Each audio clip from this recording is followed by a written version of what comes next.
This is the south part of the Trinity River.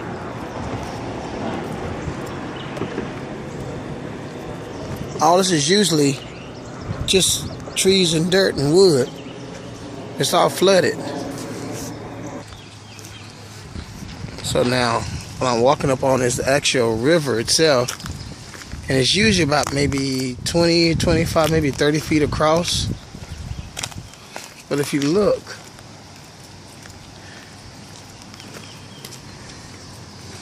just the river itself is just massively moving.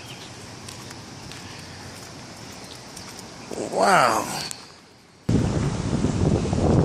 Most people don't understand how dangerous water is, but if you look, just how fast that water is moving.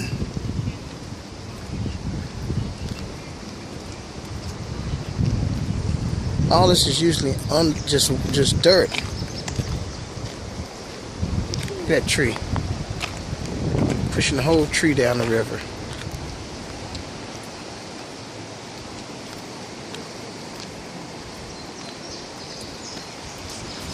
Just look how it's swirling.